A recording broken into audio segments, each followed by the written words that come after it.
السلام علیکم ورحمۃ اللہ وبرکاتہ۔ تو پیارے بچوں، آج ہمیں یہ جاننا ہے کہ جب آپ صلی اللہ علیہ وسلم پر وحی نازل ہوئی تو اس کے بعد کیا ہوا۔ اب جیسے کہ آپ کو معلوم ہے کہ آپ صلی اللہ علیہ وسلم گھر آئے اور حضرت خدیجہ رضی اللہ عنہا کو فرمایا کہ زملونی زملونی، یعنی مجھ پر چادر اڑا دو۔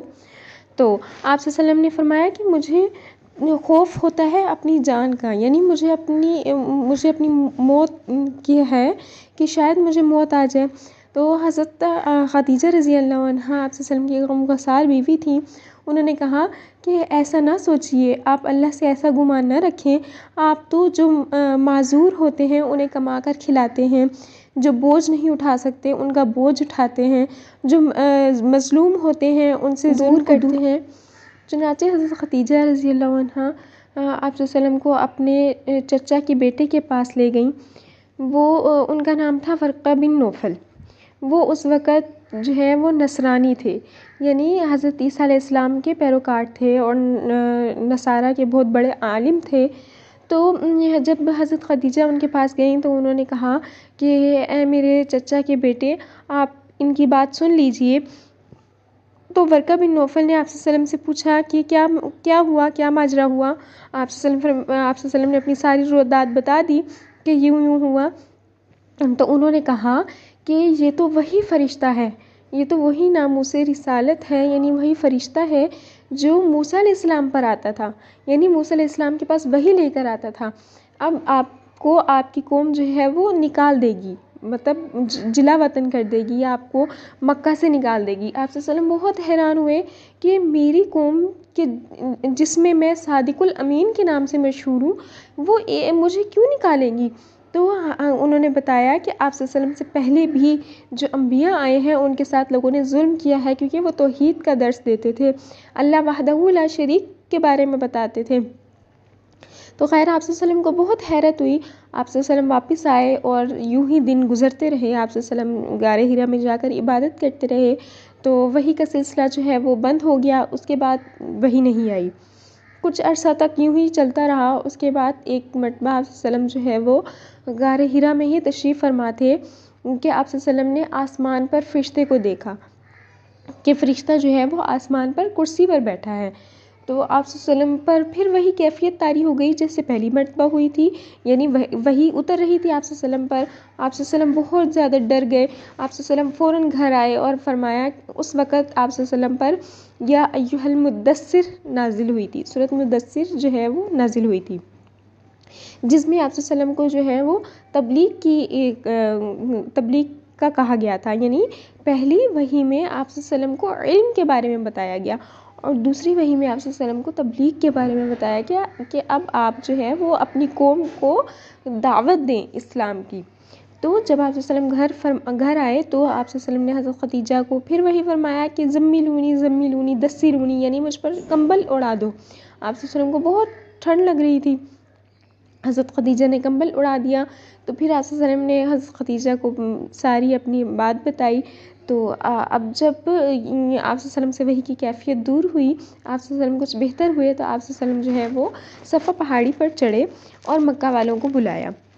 انہیں کہا کہ اچھا پیارے بچوں، عرب میں نا یہ عادت تھی کہ جب دشمن کی خبر دینی ہوتی تھی نا کہ دشمن حملہ کرنے والا ہے، تو ایک آدمی جو ہے نا اونچی جگہ پر چڑھ جاتا تھا اور اپنی قمیض اتار کر سب کو بلاتا تھا کہ بھئی دشمن آ رہا ہے، دشمن آ رہا ہے۔ یہ علامت ہوتی تھی اس بات کی کہ سب لوگ اپنی تیاری کر لیں، یعنی دشمن حملہ آور ہونے والا ہے، اپنے ہتھیاروں کو پکڑ لیں، تیاری کر لیں۔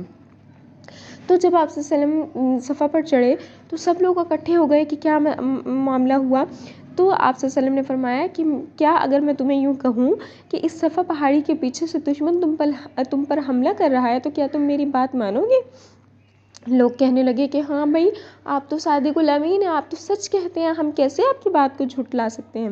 تو آپ سے فرمایا کہ میں اسی طرح جس طرح تمہیں جو ہے میری بات کی تصدیق اس طرح ہے کہ میں تمہیں دشمن کا حملہ کرنے کی خبر دوں تو تم میری بات کی تصدیق کرو گے، اسی طرح میں تمہیں اللہ کے وحدہ لا شریک ہونے کی خبر دیتا ہوں اور تمہیں دعوت اسلام دیتا ہوں، یعنی اسلام کی دعوت دیتا ہوں، اللہ ایک کی طرف بلاتا ہوں، لہٰذا تم شرک کو چھوڑ دو، بت پرستی کو چھوڑ کر اللہ ایک کے پاس آ جاؤ۔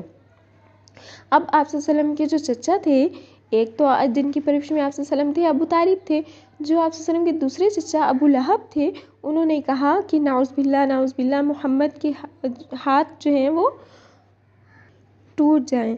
تو جب انہوں نے یہ کہا تو اس کے بعد ان کے بارے میں، ابو لہب کے بارے میں یہ آیت نازل ہوئی تھی، تبت یدا ابی لہب وتب، یعنی ابو لہب کے ہاتھ ٹوٹ جائیں، ہلاک ہوں۔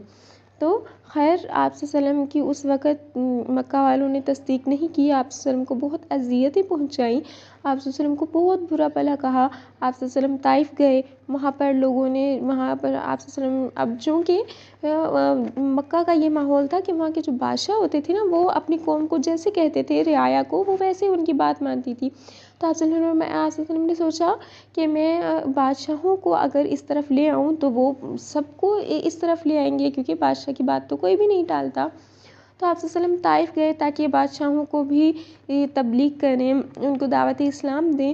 تو وہاں کے لوگوں نے بھی آپ صلی اللہ علیہ وسلم کو بہت تکلیفیں دیں، آپ صلی اللہ علیہ وسلم اتنی تکالیف دیں کہ آپ صلی اللہ علیہ وسلم کے جو پاؤں تھے وہاں تک خون پہنچ گیا، یعنی آپ صلی اللہ علیہ وسلم کی جوتی بالکل خون آلود ہو گئی تھی۔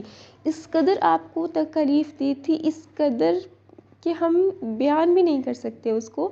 آپ صلی اللہ علیہ وسلم پورے کے پورے، آپ کے کپڑے، آپ کے پاؤں، آپ کے جوتے خون سے بھر گئے تھے، یعنی وہاں کے جو لوگ تھے انہوں نے آپ صلی اللہ علیہ وسلم کو پتھر مارے تھے۔